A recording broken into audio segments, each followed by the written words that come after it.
Assalamualaikum warahmatullahi wabarakatuh. Pemirsa, saya bawa Habib ini Masya Allah ini sebagian dari pemirsa Antv sudah mengenal Habib. Duduk, Habib. Habib ini salah satu dari 3 bersaudara yang hafal Quran. Biar berkah nih malam Ramadan kita minta Habib baca Quran. Habib baca Quran, Habib, nggak usah panjang-panjang, 2 juz saja, silakan. Dengerin ya, biar berkah, dengerin. A'udzu billahi minasy syaithanir rajim. Bismillahirrahmanirrahim. Qad aflahal mu'minun alladzina hum fi salatihim khashi'un walladzina hum 'anil lagwi mu'ridun walladzina hum lizzakati fa'ilun والذين هم لفروجهم حافظون إلا على أزواجهم أو ما ملكت أيمانهم فإنهم غير ملومين فمن ابتغى وراء ذلك فأولئك هم العادون والذين هم لأماناتهم وعهدهم راعون والذين هم على صلواتهم يحافظون أولئك هم الوارثون الذين يرثون الفردوس هم فيها خالدون صدق الله العظيم. Masya Allah, adem ya. Kalau punya anak kayak begini 5 gitu, subhanallah. Ini surga dah, benar. Ya, pinter. Ini masih ada lagi 2 nih. Dan dua-duanya ya insya Allah sudah di sini juga menemani Habib. Tapi dia ini kemana ya? Den. Assalamualaikum. Waalaikumsalam. Ada 3 doa yang pasti dikabul. Doa orang tua, doa orang yang lagi puasa, sama doa yang sedang safar. Ustaz udah tau belum? Kalau belum saya jelasin. Iya, saya kemarin baca itu, Tat. Iya. Jadi ada 3 doa yang pasti dikabul, Tat. Kita kan bisa belajar dari mana aja. Bisa jadi dari tukang kebun boleh. Nggak apa. Tukang kebunnya jangan kesini, Tat. Tukang kebun semua, Tat. Jadi itu, Tat. Tadi terawih di mana? Tadi di masjid lah, Tat. Emang di mana lagi? Oh gitu. Jadi ini lagi ngapalin hadis nih. Lagi ngapalin itu. Cakep. Ini ngapalin Quran, ini ngapalin hadis. Masya Allah. Ada 2 lagi panggil. Ada 2 lagi. Ada 2 lagi. Kita simpan dulu, Tat. Oh, simpan dulu. Kita kasih tahu dulu tema kita malam ini adalah anak sebagai investasi akhirat. Subhanallah. Itu maksudnya apa, Tat? Investasi? Emang kebon, Tat? Bener. Anak itu memang saya aja nih, anak saya belum tapi gede ya. Anak saya itu masih kecil ya. Tahu, Tat. Belum tapi gede. Maksudnya apa itu, Tat? Iya. Anak saya masih kecil. Masih kecil. Nah, gitu dong. Anak saya belum tapi gede. Belum tapi gede. Iya, maksudnya masih kecil. Oh, iya. Kalau ini udah gede dong, Tat. Gede. Habib namanya. Iya. Tapi tuh anak saya tuh udah apa ya? Udah bikin hati seneng gitu. Ya. Kalau kita lagi sakit nih ya. Kan subhanallah Ibu ya. Pemirsa, kalau pemirsa sakit nih, terus anak datang. Terus dia nanya nih sama kita, "Mama sakit?" "Ya ini sakit." "Ya udah, nikmatin aja gitu." Kira-kira gimana dong? Tapi kalau anak kita datang, "Mama sakit," dipegangin kita punya pala, betul nggak? Terus dia bilang, "Bentar ya Ma, kita mau ambil wudhu dulu, kita kita mau ngaji, mau doain mama, subhanallah. Baik kali itu. Apalagi kalau anak kita datang bayarin utang ya kan. Oh deh. Nah itu dia kalau anak kita nanti sukses, betul nggak? Bisa bikin haji ibu. Ibu-ibu nih insya Allah nih bisa kan pergi haji kan? Bisa, cuman masalahnya siapa yang bayarin gitu ya. Bener, kita mah jadi orang tua nih. Saya kan udah jadi orang tua nih alhamdulillah sekarang. Itu kita bisa beli martabak gitu kan ya. Tapi kalau martabak yang beliin anak kan lain. Tuh nggak? Kayaknya gimana gitu. Kita bisa nih beli cincin gitu kan. Ya, tapi kalau yang beliin cincin anak kita, subhanallah. Bener, bangga banget ya. Betul itu. Oke, masih banyak yang akan kita obrolin Siap. nih tentang tema kita anak sebagai investasi akhirat. Jadi jangan kemana-mana, tetap di chatting dengan YM. Masih bersama kita semua di sini di chatting dengan YM, ya, Tat. Iya. Nih sehubungan dengan tema anak sebagai investasi akhirat. Yap. Rasulullah punya seorang putri namanya Fatimah. Yap. Dan Rasulullah pernah bilang barang siapa yang membuat hati Fatimah sedih, maka dia telah membuat hati aku sedih juga. Begitupun sebaliknya yang bikin Fatimah senang, maka engkau telah membuat hatiku senang. Itu sedekat apa sih, Tat? Maksudnya kenapa Rasulullah sampai ngomong kayak gitu, Tat? Ya emang Rasulullah ini kan sosok paling ideal ya. Sempurna gitu, perfecto. Jarang ada seorang yang jadi pemimpin dunia tapi dia pemimpin rumah tangga. Iya, jadi ayah buat semua anak itu Rasulullah. Sampai-sampai pada zaman Rasulullah, semua orang pengen jadi anak yatim. Semua anak tuh pengen jadi anak yatim. Aduh, kalau saja aku jadi anak yatim, aku disayang Rasul itu. Saking pengennya disayang Rasul. Jadi bagaimana sama anaknya sendiri? Subhanallah. Dan ini di kemudian hari dicontoh sama Umar. Umar bin Khattab itu pernah suatu saat mengundang calon gubernur di masa kekhalifahan beliau. Begitu datang nih calon gubernur sama anaknya. Nah anaknya digendong sama Umar, dicium palanya. Kemudian kata bapaknya nih calon gubernur, ya Umar, saya ayahnya tidak pernah mencium anak saya seperti engkau mencium anak saya. Nggak jadi lo diangkat sama Umar.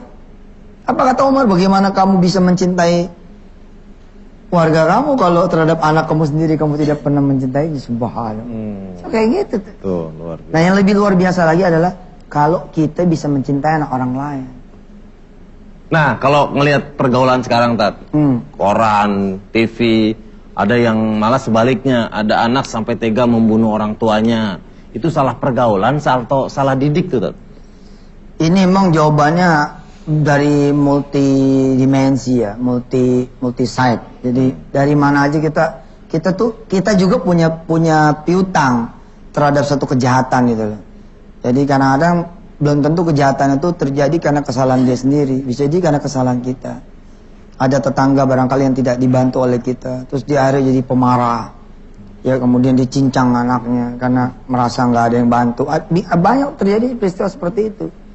Jadi ada dosa sosial kira-kira begitu. Ada dosa sosial, ada tadi pahala sosial, pahala bareng-bareng. Nah, di sini saya bilang kalau punya anak itu memang ditentukan betul yang paling utama memang oleh si keluarganya sendiri, terutama ayah dan ibunya. Perihal perilaku ayah ibunya, terus kemudian rezeki ayah ibunya, ilmu ayah ibunya, didikan ayah ibunya, dan kemudian yang paling penting adalah doa ayah ibunya. Tapi jangan lupa, anak-anak sekarang kan hidupnya tuh setengah dari sehari-harinya dia, itu ada di luar loh. Separuhnya ada di keluarga besar yang namanya lingkungan. Nah ini pengaruh. Karena itu sebenarnya saya alhamdulillah ya di Indonesia ada satu model pendidikan yakni pesantren. Pesantren itu sebenarnya kalau dipikir-pikir subhanallah loh. Dia tiap saat bergaul sama anak-anak yang jalan ke masjid, ya ngaji Quran, subhanallah. Ini salah satu solusi sebenarnya. Benar. Nah, kalau ngomong tentang pendidikan, ini ada dua orang kembar, ibu-ibu, dia peduli banget sama pendidikan anak-anak. Bahkan dia buat sekolah di kolong jembatan. Itu saya bilang, kalau bisa mendidik anak sendiri itu masih biasa. Tapi mendidik anak orang lain, Masya Allah. Bisa mencintai anak sendiri, subhanallah. Tapi bisa mencintai juga anak orang lain, Masya Allah. Nah, ini dia ya. Langsung kita undang, ya. Ini dia Ibu Rosi dan Ibu Rian. Subhanallah.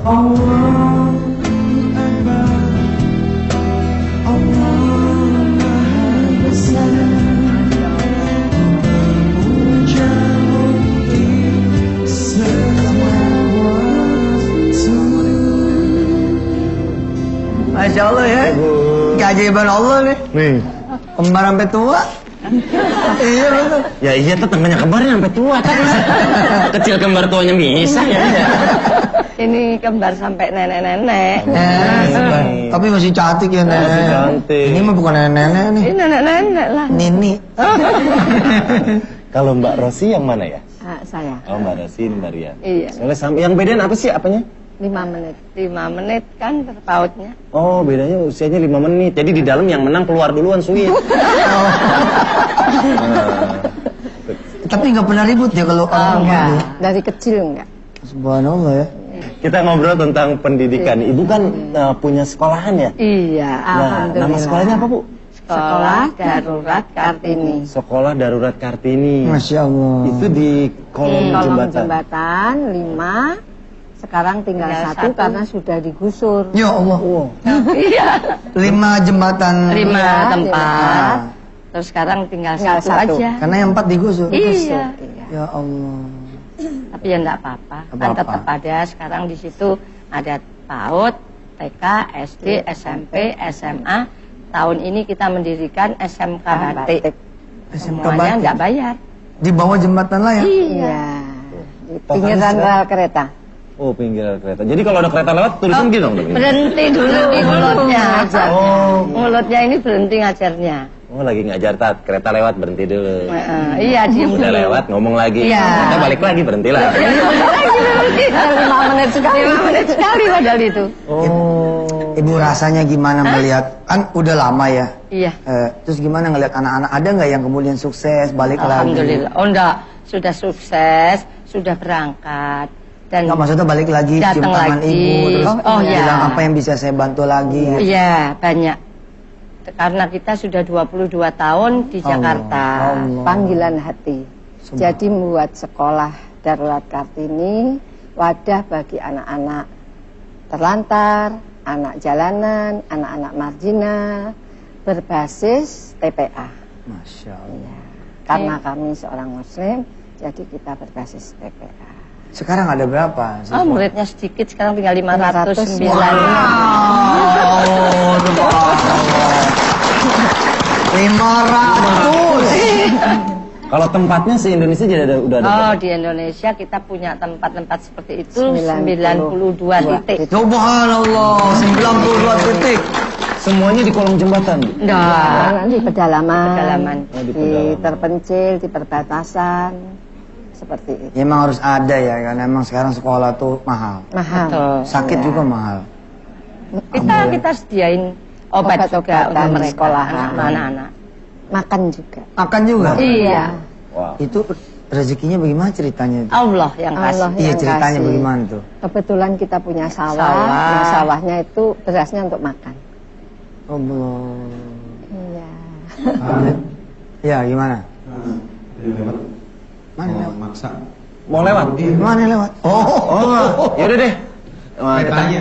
keretanya mau lewat. Keretanya mau lewat. Iya. Kita break dulu berarti 5 menit karena kereta mau lewat. Jangan kemana-mana, tetap di chatting dengan YM. Ujuk-ujuk.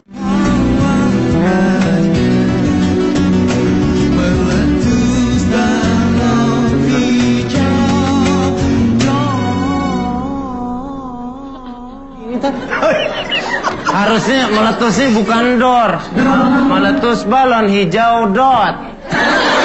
Karena kan di sana nggak ada door, tat, adanya dot to join. Oh iya. Tapi pemirsa, ini dia. Pesannya Kalau- apa, Tat? Pesannya ini, kalau ya ibu ya, kalau kita belajarnya dari kecil, termasuk ngapal Quran kalau dari kecil, itu sampai tua ingat. Nempel terus, buktinya balonku aja masih apal. Dari dulu 5 melulu nggak kurang-kurang. Iya. Ada pepatah ya, ada pepatah waktu apa?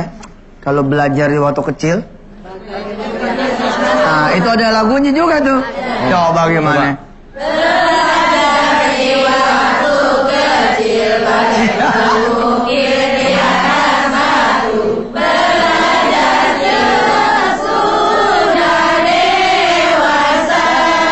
Wah, kamu.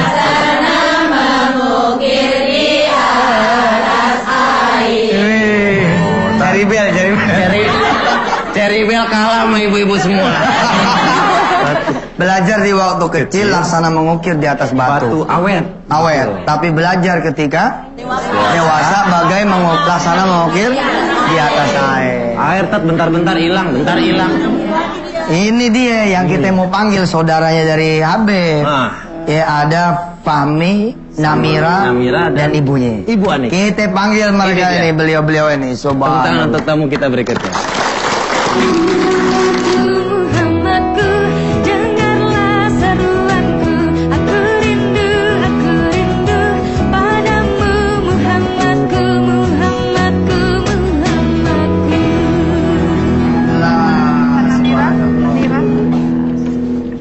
Namira, Fahmi, ya, Habib. Ini 3 bersaudara dari Bali. Nah, Mereka ini ngapal Quran dari kecil. subhanallah. Umur masih 10-11 tahun sudah hafal 30 juz. Subhanallah. Nah, kita Nih pengen ibunya. ngobrol. Ini ibunya, Nah. ini Ibu Ani. Ibu Ani apa kabar, Bu? Alhamdulillah. Baik. Bu, mimpi apa sih, Bu? Punya anak tiga-tiganya hafal Quran. Terus gimana cara Ibu ngarahinnya tuh, Bu? Ya, ngarahinnya. Ini anak-anak hafal Quran ini dalam waktu 2 tahun secara bersamaan. Subhanallah, 2 Jadi- tahun secara iya. bersamaan. Jadi Fahmi 30 juz, Habib sekarang ini 27 juz, Namira 18 juz. Ini serentak dalam 2 tahun, mulai 2 tahun belakangan ini. Sebelumnya saya tidak membayangkan punya anak hafiz Quran karena saya juga tidak tahu, hafiz itu tidak tahu dalam sebelum 2 tahun ini. Saya niat sama suami, insya Allah pengen anak yang soleh dan soleha. Jadi doa kami adalah Robi habli minas solihin, dari sejak menikah sampai anak-anak besar ini tidak putus-putus. Sholat malam mendoakan mereka agar menjadi anak-anak yang soleh, anak-anak bermanfaat dalam Islam. Ternyata Allah giring ke sini agar mereka bermanfaat benar untuk Islam. Tapi nggak mimpi apa-apa itu, Bu, ya? Enggak. Oh. Hanya doa belum, saat itu belum terkabulkan, Allah kabulkan saat anak-anak besar ini. Jadi mungkin doa kami tertunda. Tuh, Bu, bangun sholat malam doain. Ibu bangun sholat malam bikin nasi goreng. Iya. Iya buat nyaur bener. Oh iya, buat nyaur. Nah, sekarang kita mau ngobrol juga sama Mbak Rosi dan Mbak Rian. Nih Bu, ini yang mana yang 22 tahun tanpa suami? Saya, Subhanallah. iya. Pas suami meninggal, udah ngurusin anak gitu aja ya? Saya kebetulan waktu itu di Surabaya, suami saya meninggal, Pak Jenderal meninggal, terus saya udah, anak-anak sudah semuanya mentas. Saya memang dari dulu mendirikan sekolah, sampai sekarang saya putuskan di dalam hati, sudahlah anak siapa saja sama aja, itu anak saya juga. Allah, Sampai sekarang. Subhanallah. Ini sudah ada yang jadi Kopassus, sudah ada yang jadi polisi, sudah ada yang jadi guru. Insya Allah nanti setelah kenal sama Habib, Fahmi, Namira, sama saya atas Allah, mudah-mudahan nanti ada yang jadi penghafal Quran. Amin. Insya Allah, Insya Allah. Terus ada juga yang prestasi di bidang olahraga ya? Ada. Juara badminton. Yang badminton itu jadi Asia. Oh, Asia. Singapura Open ya? Iya.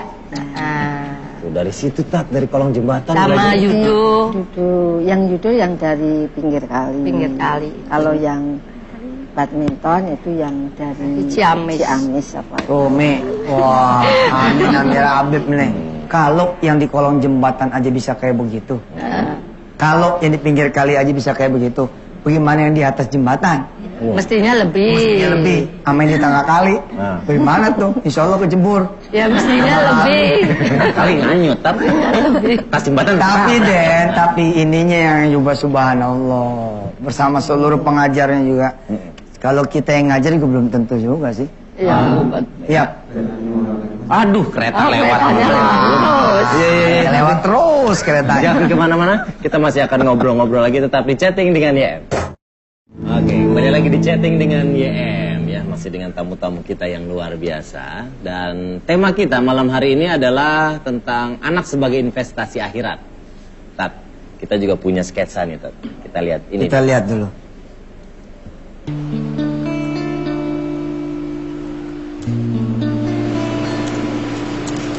Mah, ngapain sih? Lagi data belanja bulanan. Mah, kita sholat dulu bareng yuk. Udah kamu duluan aja, mama masih ngedata nih. Ayo lama, itu kan bisa nanti. Ini mama ngedata belanja bulanan buat kamu juga. Udah kamu duluan aja sana. Wah, lagi ngapain sih? Papa lagi buat laporan untuk di kantor. Wah, kita sholat zuhur bersama ayo. Kamu duluan aja. Sama kakak kamu tuh. Ah, nggak mau. Nggak mau aku. Kiki. Kalau dikasih tahu bisa denger nggak?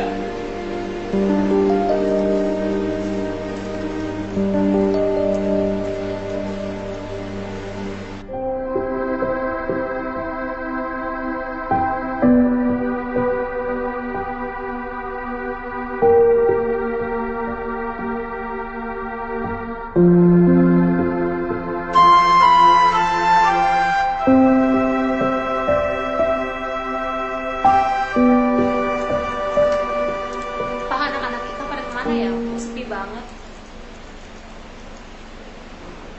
Coba kamu lihat di kamarnya. Siapa tahu mereka di sana.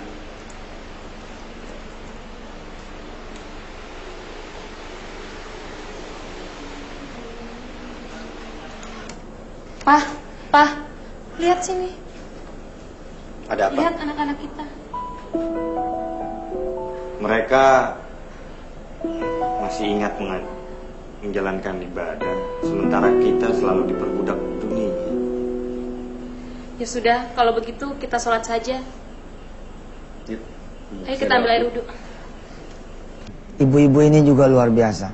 Kenapa tuh? Coba tanya dong. Apa yang paling efektif dalam membina anak-anak tersebut? Nah, gimana Bu? Itu adalah Lewat sebuah agama. Membentuk karakter anak-anak. Jalanan, anak marginal, anak terlantar. Itu lewat sebuah agama. Pendekatannya gimana caranya?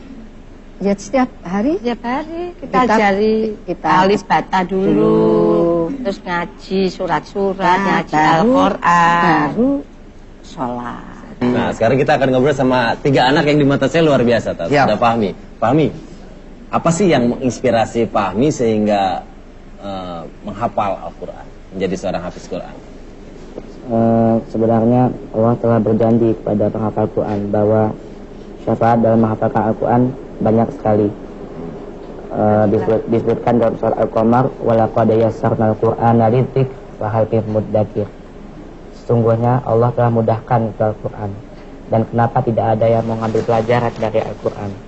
Nah, dari ayat itulah saya terinspirasi, saya termotivasi untuk menghafalkan Al-Quran. Oh, ini anak kecil ya, weh. Masya Allah. Mantep. Kalau Habib, caranya gimana Habib? Habib cara ngapalin kan banyak banget tuh. Gimana? Bisa berbagi sama pemirsa? Kalau caranya Habib, satu ayat itu dibaca 5 kali. Satu ayat dibaca 5 kali. 5 kali. Kemudian setengah lihat. Maksudnya setengah lihat tuh jadi buka tutup Satu Quran. tutup gini. Enggak. Setengah lihat jadi misalnya ayat seperti Fahmi, walaqad yassarnal Qur'an. Kita lupa, kita lihat lagi. Baru lihat. Nah, lihat kan ingat tuh. Oh, ini walaqad yassarnal Qur'ana lidzikri fahal min muddakir. Nah, kita tutup lagi, baca lagi. Nah, gitu terus kalau udah lancar baru tidak lihat. Oh, tuh. Bisa gitu metodenya Tat ya? Terinspirasi nggak Den kira-kira buat ikut ngapal nih? Pengen Tat. Insya Allah ya. Satu hari satu ayat aja deh. Satu hari satu ayat. Satu hari satu ayat. Umpama kata belajar ngapal Yasin nih, apalin aja Yasin, Yasin, Yasin. Iya bener. Nanti hari kedua baru wal Qur'anil Hakim. Pelan-pelan aja. Insya Allah nyampe 83 hari, 83 ayat. Kelar dah. Bikin nasi uduk, selamatan. Saya Subhanallah. undang deh semuanya Bu ya. Nah, ini yang putri yang bontot Namira. Namira juga agak unik cara menghafal. Gimana? Namira bisa berbagi sedikit? Karena sering mendengar. Oh, dengan metodenya dengan mendengarkan.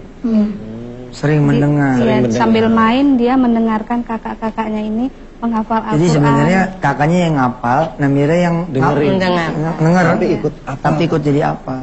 Ini 3 anak juga penghafal Quran. Yap. orang tuanya berhasil mendidik anaknya. Anak saya juga apa Tat Al-Quran. Subhanallah. Saya undang nih ya. Iya. Ustaz pasti kaget melihat anak saya. Siapa? Anak saya.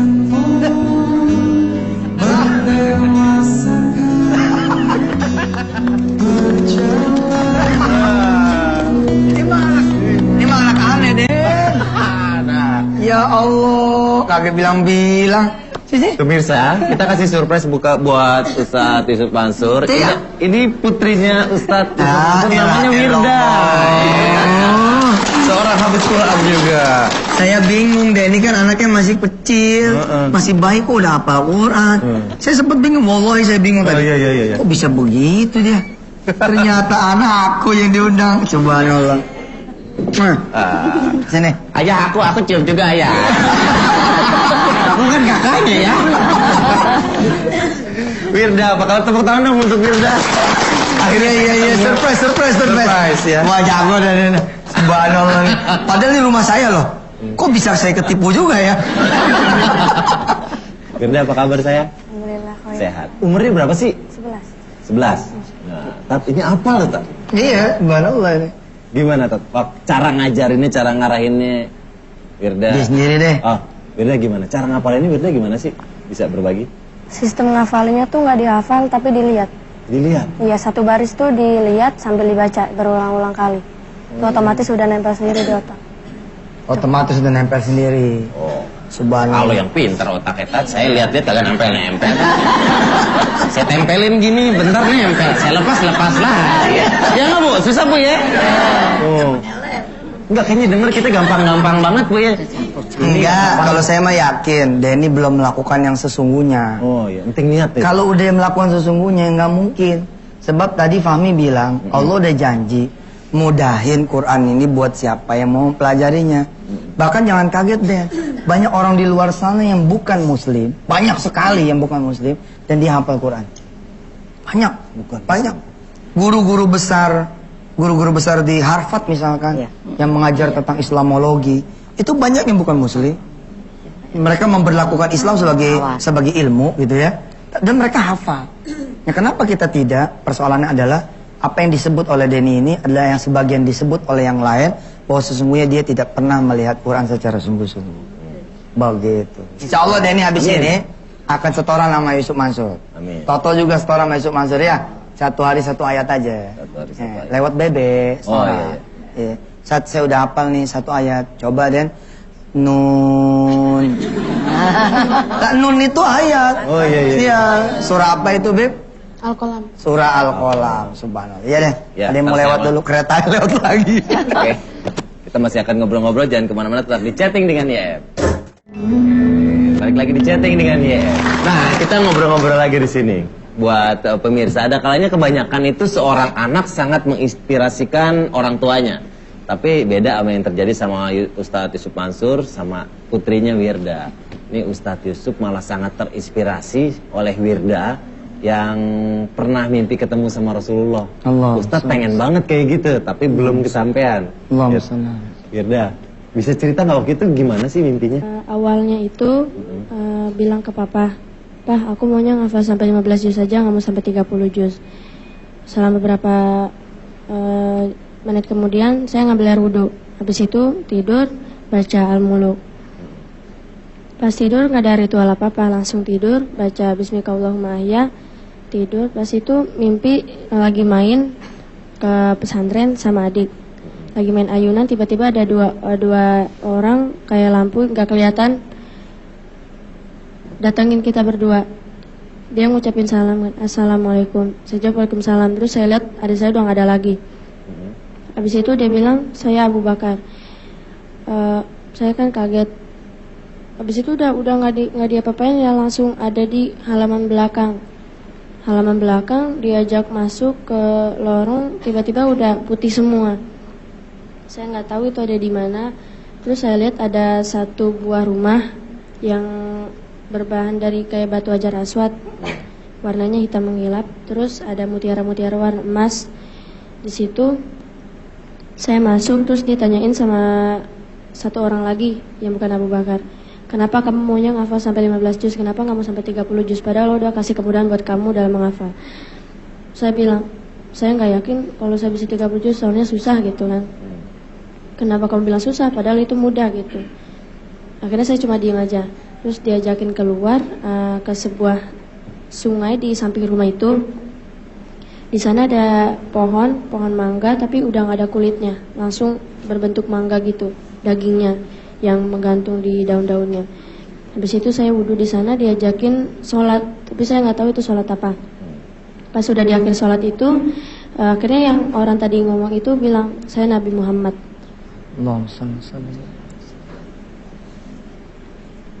Habis itu saya cuma bisa sholawat aja kan. Pas keluar dari pintu itu langsung ada lagi di taman. Terus Rasulullah bilang, kalau kamu yakin ngafal Quran itu,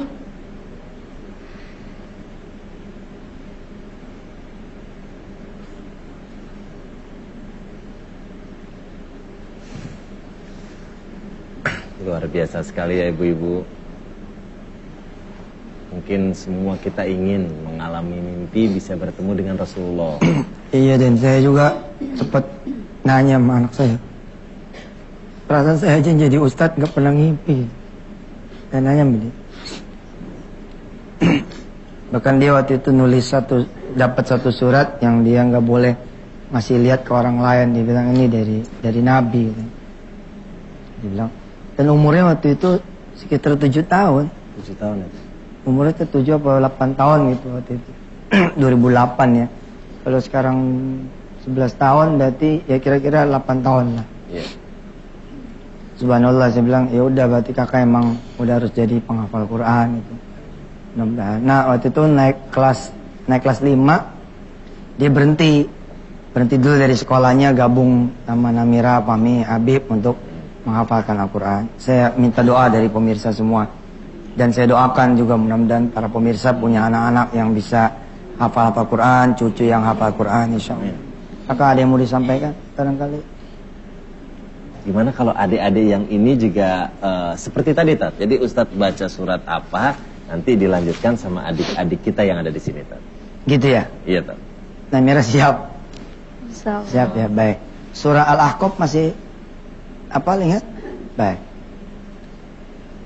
A'udzu billahi minasyaitonir rajim. Hamim. Tanzilul kitabi minallahil azizil hakim.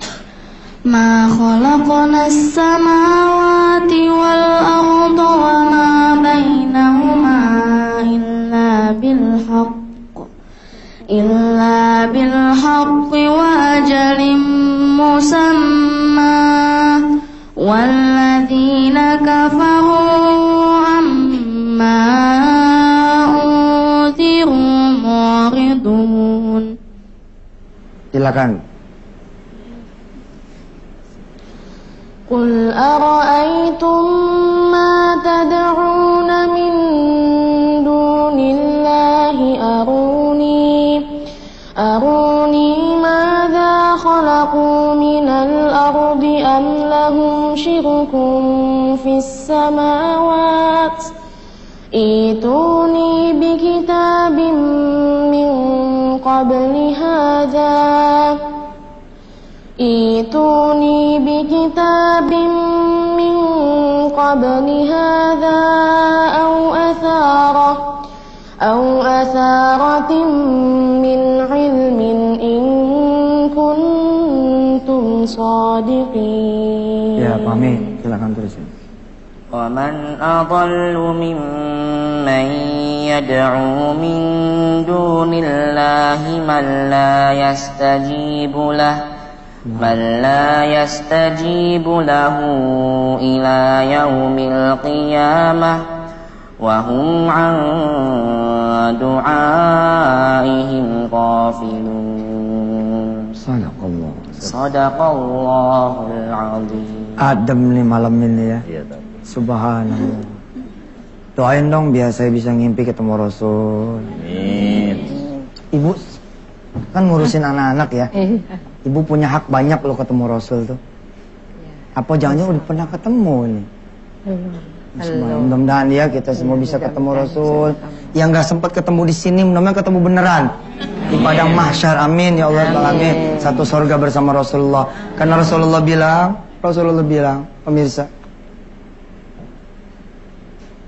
aku kata Rasulullah, wa kafirul yatama kahada.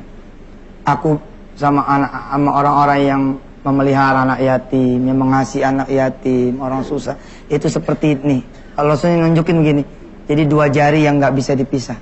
Subhanallah. Kira-kira kalau sudah dekat sama Rasul, masa iya kita jadi masuk neraka? Kan nggak mungkin ya. Insya Allah mudah-mudahan. Subhanallah. Jadi melok nih.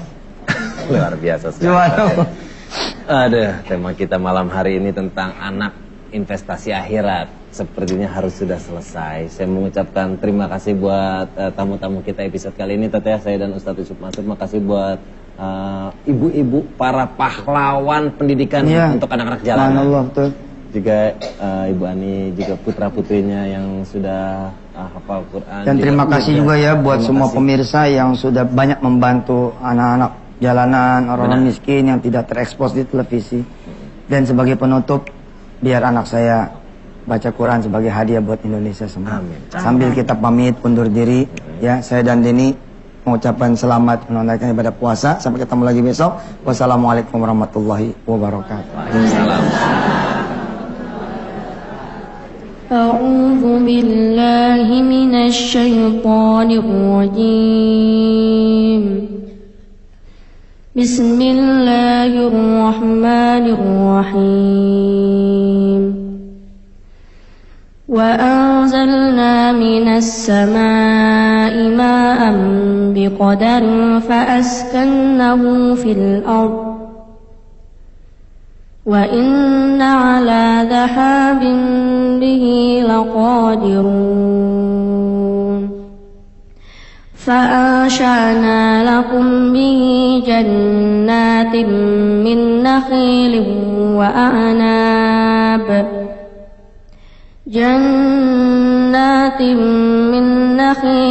وأعناب لكم فيها فواكه كثيرة